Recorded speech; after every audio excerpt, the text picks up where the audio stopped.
It might be a little over ambitious, so I think that gave us a little too much confidence. Hi friends, it's me, Tara, and today I'm here with something a little different. I have seed packets. So on Instagram, I asked if y'all would like to see the seeds that my family and I are planting in our first ever garden, and you said yes. Okay, that's what we're gonna do. The seeds we're planting in our first garden. I have a lot because I might be a little over ambitious. This is our first house we've ever owned, and this is our first summer here. We moved here last July, and before that we lived in rental houses, and we had pots on the porch where we grew tomatoes and basil and maybe some thyme, sometimes cilantro. Our strawberries always got eaten by bunnies, but last year we were successful with the tomatoes, and so I think that gave us a little too much confidence. We are in zone 7A or 7B. I think it depends on what elevation you live at. I live right next to the Appalachian Mountains, and those are kind of the dates I'm working on. My last frost is either April 13th or April 26th. I'm gonna look up what it was the last few years to kind of decide exactly where I am, what it is. So first, how I organize my seeds. I don't have quite the system I want yet. This is a little seed tray for new little seedling pots, and I have this in order of when I need to sow these seeds. These are the seeds I already had, and then I just got my order from Johnny's Seeds, and so we'll look at those together. I actually learned this method from North Lawn Flower Farm. I'll link up below. She talks about planting snapdragons, and in it she talks about how she divides up her seeds. Now hers are even better divided than mine because they're like what you plant indoors and what you plant outdoors, and what is cold hardy and what is heat tolerant. Mine are just from start to back, plant these first, then these, then these. Now I found this amazing seed calculator at johnnyseeds.com. You put in your last frost date, which you can find just by Googling, and then it will tell you when to plant everything. Every kind of seed they sell. It tells you when to plant it inside and when to plant it outside.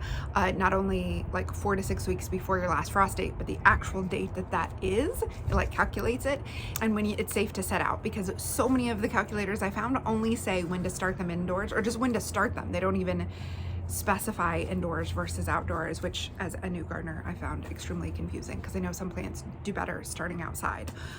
Let's just get into my box that I had, and then we'll go through our new order. Okay. My 5-year-old and I already started snapdragon seeds. All I have left are snowflake, broccoli. These seeds my mom found for $1 somewhere, I think a grocery store. We'll see. We planted, so my 5-year-old and I planted snapdragons and broccoli. Those are going right now under the heat lamp in my garage.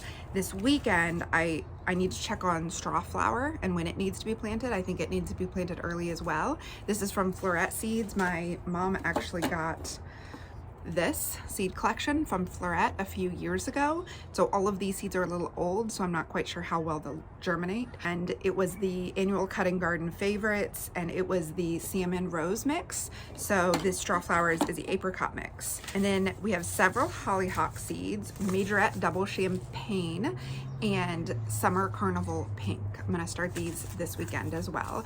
I love hollyhocks. I plan to plant them in front of, well anyhow, you'll see. I'll show you, okay? I'll do a video, a little tour of things before and after. If you'd like that, leave a comment below and tell me, do you want gardening videos or no? With these spring cold tolerant flowers, we also have foxgloves. I tried to plant these out in the fall, and so far nothing's come up. So I'm gonna start some seeds. This is the Excelsior mix. Oh, so I have amaranth hot biscuits from Floret as part of that mix, and amaranth coral fountain, also called Love Lies Bleeding. These are both, they like hang over, they're very long and pretty. I actually got a bouquet of flowers from someone at the flower market this year who had these. We also have Bells of Ireland. I'm super excited about these. They look super interesting. I actually saw these on an episode of Gardener's World in someone's garden, and I went and Googled them and looked them up, and apparently they're very common, but I don't think I've ever seen them. It might be because the East Tennessee summers are a little too hot because they do better in cold weather, so we'll see how they do here. With the Bells of Ireland, another like filler for bouquets that I never really seen before is Buplurum. I was mispronouncing this for so long until I heard someone else pronounce it. So this is green gold Buplurum, not Bumple Rum, which is what I've been calling it in my head. That's another filler that is gonna go in, I'm gonna do like a cottage style garden at the back of my porch. And we also have two different kinds of basil. So we have just the regular sweet Italian basil that we're gonna grow a bunch of because I make a pesto, and my 6-year-old requested that we specifically grow that stuff to make that green sauce I like. So that's sweet Italian basil. And I got cinnamon basil. I'm gonna let some of this go to flower and use it in my bouquets. If you keep harvesting it, it'll keep producing. So probably I'm gonna use one plant to actually taste and eat, see if it's cinnamony, and a couple plants to just grow for flowers. Then we have Celosia Supercrest Mix. It looks like this. We have two different spinaches, Bloomsdale Longstanding and Giant Noble. Like I said, my mom found this 4 for 1 somewhere, and so I'm planting it, seeing how it does. And also Swiss chard, which I really love. Cilantro. Now in the past I haven't had any luck growing cilantro, but if you have any tips, please let me know. I'm not sure. I think it loves the warmth in a sunny location, so we'll see. Cilantro, I think you have to keep harvesting it. I think I haven't harvested it aggressively. Also in the cut flower plant before frost is Phlox Cherry Caramel before last frost. Yeah, okay. Is the Phlox Cherry Caramel. I don't really know anything about this flower. I'm interested to see how it does here. I feel like I don't see it often in flower beds here, maybe because it's more of a cut flower. And then Love in a Mist, also known as Nigella. This is really lacy greenery and these little flowers, but then it makes really interesting seed pods, I think, is how a lot of people use it in bouquets. Now we're getting closer and closer to the frost date. So we've got Shasta daisies. These my mom grew when I was growing up right outside our window, and I love them so much. So I'm so excited to grow these and zinnias together. It just occurred to me that I could have done this all flowers and vegetables separate. Maybe let's do that moving forward. So for my front bed in front of my daffodils and lavender, I have Alyssum, Tiny Tim. It should be like a ground cover. I love it, it's so pretty. And then lemon mint. So we're really hoping to attract bumblebees, obviously, to our garden because they're gonna be great, but also butterflies. And so this Monarda is so beautiful. I've also heard this called bee balm. And so bees and butterflies love this lemon mint, and apparently it goes crazy. So I have a little part of my garden that I'm kind of gonna put wildflowers, native flowers that will just like spread and can take over. Also for the cutting flowers, I have Zinnia Envy, and I have a couple of zinnias here. Let me show you these. All this, and I love a green flower. It's a really bright green Zinnia Envy. I also have Zinnia Oklahoma Salmon and Oklahoma Pink. Both of those from Floret. I'm a little zinnia crazy. My mom always grew them when I was a kid, and I love them so much. So along with zinnias, the other flower we had a lot as a kid is Cosmo. So we have Snow Puffs and Cupcake Blush. This Cupcake Blush actually looks like a little cupcake, I'll show a picture here, but it looks like a little cupcake liner, and it's so cute. My girls are gonna love that pink flowery flower. And then to go with my natives and my plants that birds and butterflies love, we have Echinacea, the purple coneflower. And I actually have a couple coneflowers already planted. I planted last fall that hopefully will come back, a yellow and a really bright pink, and calendula, which I think I can use this for tea. My dad sent me these seed packets. He actually works here at the herb farm, and these are their seed packets. So I'm excited to try those. Okay, and then the last of my flower seeds that I already had are Double Quick Orange Sunflower, Hybrid Single Stem Sunflower, and Pro Cut Gold Light. These are two different colors. They grow very quickly. I bought them at the end of last year. I planted them in like September, and I got like 2 flowers. This just takes 55 to 65 days to flower, and this takes 65 days to flower. So these are really fast sunflowers. So I think my kids are gonna love them, and I'm gonna use them as kind of a screen at the back of my property until we get our fence built. Use sunflowers. I'm so excited about those. So now let's talk about the vegetables. The seeds I already have are cucumber and carrot. This says red cord Chantilly carrot. Okay. And squash, dark green zucchini. It says summer squash, but you know, dark green zucchini. I'm super excited about that. We eat a lot of zucchini. And then peppers. Long, slim cayenne peppers. My dad also sent me some of his cayenne peppers that are Thai dragon peppers that we're gonna harvest the seeds from, and they're his 13th generation. He's been growing them and saving the seeds, selecting for really, really hot seeds, and it makes a very hot cayenne pepper flakes that he dries and puts in jars, and Jay eats it on literally everything. So we're gonna grow our own this year. We're so excited about it. Oh, of course, bell peppers in a rainbow of colors. I'm very excited for these. And then Jay went to the website Puckerbut and bought some extremely spicy peppers. Actually, one of them is not so spicy. This West Virginia pea, I'll put a picture, is like a snacking pepper, or so it says, like you can just munch on it, not be too hot. But then he got the very hot Scotch bonnet red. So we're gonna plant these this year. These are supposed to be incredibly hot.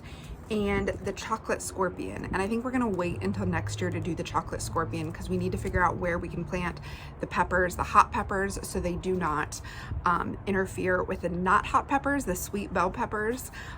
That way we don't wanna accidentally make all of our peppers too hot for our kids to eat. We are gonna plant the Scotch bonnet and the cayenne and the jalapeno, which is the intimate. We're gonna plant them all in pots and like try to figure out the best place in the yard to put the pots where they will grow well and not interfere with our regular peppers, which will be in our raised beds kind of over there in direct sun. Or those are the seeds we had, and then I went to Johnny's and I bought more seeds. Plan this year is to do 4 4x4 raised garden beds for vegetables, and then I have 2 flower beds, and then we also have another place for our garden next to the garage, which also gets full sun. We're just going to go through the seeds. So the first tomato we have, the seed packet actually just fell out of my hand under under the porch, so we're gonna have to go get that. Sun Gold, which are cherry tomatoes that are very good and tasty. My dad grows these and they're like delicious little snacks. And then Amish paste, tomatoes to make salsa and tomato sauce out of. And then Cherokee Purple, which is a heirloom variety that is really, you see a lot around here. I think it grows great in Tennessee. A local thing that really does well. Let me know if you've ever heard of it before. And then more peppers. We got the Jedi, which is supposed to be like a spicy jalapeno, I think. The Bastin. The other thing that my daughter requested was, she said she didn't care what we grew, but she wanted pickles. So we got pickling cucumbers, the variety Cool Cucumber, and we got bouquet dill. So this makes a beautiful flower that I'm really excited to use in bouquets, and we'll actually use the dill for the pickles. And I know from experience, my grandma grew this outside of her back door and it just goes crazy and can take over everything. So we're trying to look for a spot. We might grow this in a pot so that it doesn't take over too much, but we still want to get enough to make a lot of pickles. We want to like grow enough dill to match the amount of cucumbers we have. So that earlier cucumber I showed you was a slicing cucumber, and this is a pickling cucumber. And then we got, I'm so excited, butterscotch butternut. I love butternut squash, and I use it to make kind of creamy pasta sauce for the kids. I mean, that we love too. It's kind of like a mac and cheese, a vegan mac and cheese. It's so good. Plus I just love to eat roasted butternut straight. So I'm very excited. We buy so much butternut squash at the farmer's market each year. I'm so excited to grow our own. And in that squash family, we also have cinnamon girl pumpkin, which is a good one for making pumpkin pies. Hope maybe also carving or using as decoration, and porcelain pie pumpkin. So excited, it's gonna be so cute. For the flowers, I didn't go as crazy as I was afraid that I did. I got Cinderella Peach zinnia to go with the other zinnia flowers I have. So I think now I have like 3 peachy pink zinnias and the green one. So that'll be beautiful. And Atomic Early Sunrise Mix Snapdragon. So I need to go plant these tomorrow. This is so that we have some pink snapdragons. I just love snapdragons. And then Tangerine Gem Marigold. So these marigolds, the leaves and the petals are edible, and then we will also put them around, we'll actually plant them in the beds with the vegetables, because I think they are a good companion plant with tomatoes. That is my beginner garden seed giganto. You're gonna tell me that I'm starting with way too many seeds, and I'm not gonna argue with you, but we are very excited, and if we don't get to some of them, especially some of the flowers, it'll be okay. I feel like we don't have too many vegetables. Talk to me again in July when I'm crazed trying to keep up with everything. If you have any questions, or if you'd like to see anything like us building the raised beds or the garden as it grows, let me know. I've been doing mostly book videos, but if you like the garden stuff, let me know. I asked my email subscribers if they would like to see gardening videos, and they all said yes. So this is thanks to the email subscribers. You can become an email subscriber by clicking the link below, and let me know if you'd like to see more of this, and I will do more of this. Thank you so much, and have a great sunny day.